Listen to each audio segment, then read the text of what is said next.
Big boss season 8 మరొక వారంతో ముగిపోతుంది. ఇక ఇందులో భాగంగా 14వ వారం ఎలిమినేషన్ లో భాగంగా విష్ణుప్రియ ఎలిమినేట్ అయ్యి తన ప్రయాణాన్ని ముగించుకొని బయటకు వచ్చేసింది.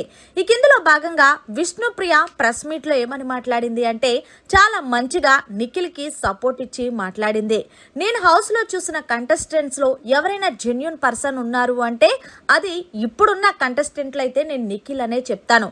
అంతేకాదు ఈ సీజన్ విన్నర్ ఎవరవుతారండి అంటూ ప్రెస్ వాళ్ళు అడుగుతుంటే దానికి సమాధానంగా ఇంకెవరవుతారు, నిఖిలే అవుతారంటే ఎందుకు అవుతారంటూ ప్రశ్న వేస్తే ఎందుకు అవ్వకూడదో చెప్పండి.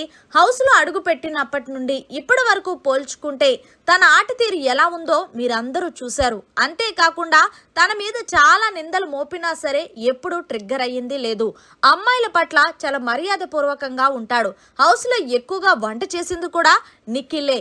ఇంకొకటి ముఖ్యంగా ఏంటంటే నిఖిల్లో నచ్చేది ఎవరైనా ఒక్కసారి ఫ్రెండ్ అయితే చాలు వాడి కోసం ఏకంగా ప్రాణం పట్టేస్తాడు. ఇక ఇందులో భాగంగానే మరి గౌతమ్ విన్నర్ అవరా అంటే గౌతమ్ ఎందుకు విన్నర్ అవుతాడు? కంటెస్టెంట్ గా అడుగు పెట్టి ఎప్పుడు చూసినా తను కెమెరాలకి చెప్పి నేనేదో సోలో గేమ్ ఆడుతున్నాడు, మిగిలిన వాళ్ళందరూ తప్పు చేస్తున్నారని పోర్ట్రేట్ చేస్తూనే ఉండేవాడు.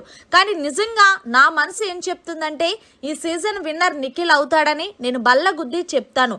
గౌతమ్ అయితే గనక మేబీ రన్నర్ అవ్వచ్చంటూ కళాఖండిగా ప్రెస్ మీట్ లో విష్ణుప్రియ కొండ బద్దలగొట్టినట్టు చెప్పుకొచ్చింది. అంతేకాకుండా బిగ్ బాస్ హౌస్ లో బిగ్ బాస్ ఎన్ని టాస్కులు పెడితే అన్ని టాస్కుల్లో ఎక్కువ విజయం సాధించింది కూడా నిఖిల్. కాబట్టి ఈ సీజన్ విన్నర్ నిఖిల్ అయితే బాగుంటుంది. సో మీరందరూ కూడా నిఖిల్ కి ఓటు వేసి ఈ సీజన్ విన్నర్ గా నిలబెడతానని మనస్ఫూర్తిగా కోరుకుంటున్నానంటూ విష్ణుప్రియ ప్రెస్ మీట్ లో చెప్పుకొచ్చింది. మరి మొత్తానికి విష్ణుప్రియ మాట్లాడిన మాటలపై మీరేమంటారనేది కమెంట్ సెక్షన్ లో తెలియజేయండి. మరిన్ని లేటెస్ట్ లైవ్ అప్డేట్స్ కోసం చూస్తూనే ఉండండి